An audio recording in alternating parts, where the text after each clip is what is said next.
because every day I look at another article someplace and I see the names of plants I've never seen or heard of before. The same thing goes with animals as well, you know. I don't know whether you read the journals, but there are animals that are being discovered that, for example, they discovered they discovered several lizards that they'd never seen before, another mouse that they just, anyway. Do you talk or play music to your plants? No. I talk about them, but I don't play music. They're really, I'm playing music in my ears, but the plants are doing it to me. But that's so. You give your plane name strange like Marcy? No, I just think of them as the real names of what I found them as. You believe in plant intelligence? I'm really not sure what you mean by intelligence, but they don't think. But they do things that we do as intelligent part of, you know, the world, the environment. They multiply in a way that you think is the result of thought. For example, this plant in a pot wasn't watered very much, and it was almost dying. You see all of these branches? It looked as though it was dying. So I've been watering it now, and look what's happening. You can't kill it. And these are all babies that are beginning to come out now. Look at that. It's another world, and it's a fascinating, innocent world. It's very difficult to really tell people who are interested in business or making money or what have you. But it's a totally unique world, and a very special world, and a beautiful world.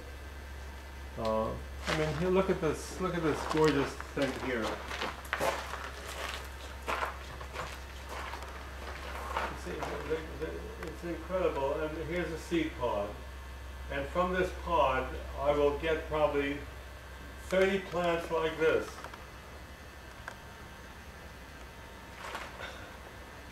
Bring that over here for a moment. I want to show you. I collected many years ago, and this is the first time I've had any of them produce flowers. Okay? And in producing flowers, they also produce seeds. But here, look. This whole thing took a month to grow. This big extension, a month to grow, and produced. Here are the flowers. These are the flowers, and these are seed pods from the flowers that it produced. But believe it or not, they're so hardy that you can't kill them. And at the very end of this, they're growing 1, 2, 3, 4, 5, 6, 7, 8, 9, 10, 11 babies at the end of something that's almost dead. Look at this. You see this? This is practically dead. It's a fantastic world. And I'm trying to get some seeds out here, but anyway, it is a bizarre world. Let me see. Oh, here we are. Here's some seeds in here. So, you see the seeds there? You see the seeds? Yeah. Each of them will produce something like that. It's another world, believe me. Oh, but everything here has a story. Let me show you. Let me see. Do you believe in plant intelligence?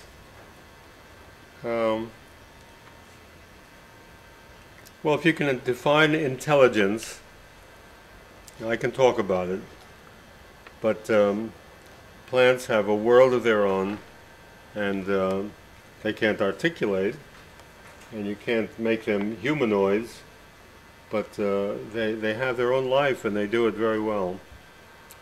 How many injuries have your plants given you with their blister causing sap and thorns? I've had only one problem with blisters, and the problem, the tree that gave me the problem, let me show you the tree. Now I planted this, I knew that these trees grew enormously. They hit the ceiling, they grow 120, 130 feet in height. I planted this when it was a tiny little thing. And the first time I planted this, or it grew for a while, and then you see all these scratch marks here? You see that white sap? Yeah. You see it running down here? Uh-huh. Okay.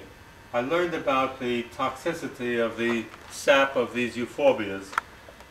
I got blisters actually, if I did that here, it would spurt out. The sap would just come right out at me. And when this was very small, I did that. I happened to cut into it, and it hit me on the side here and raised blisters all the way down. I had a pair of shorts on, down my leg and on my chest wall. Anyway, so this is a sap. It's not poisonous in the sense, but it does cause a lot of damage, or it can cause damage. So, and this is what you see how rapidly it's going here now. And if I made a bigger gash, it would spread out. Anyway, so everything has a history, you see. Okay. Excitement regarding succulents as when you began collecting them. What do you think? Yes. The answer is yes. So, if anything, more so. No, it's not. That's all relative. But it is a wonderful world. And the great thing about being a collector, by the way, and I happen to be a collector of succulents. My wife collects painting. Well, she collects visual things. I collect plants. And she paints them, and I plant. Paints what she likes, and I plant what I like. It's a different world from making money, which is this is what you read in newspapers every day. You see the corruption that goes on, and nothing is enough. And it's a terrible world.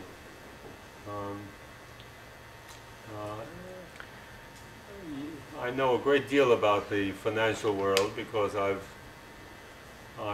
financed a lot of my activities by investing and helping start several companies. Ooh. Which are innocent companies. Wait 1 sec. Botanical career. Don't turn it on yet. Okay. Okay. The happiest moment in my botanical career was when I was walking around with Bill Niman and said to Bill, "How much do you want for this place?"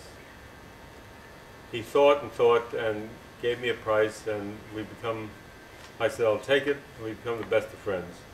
Okay.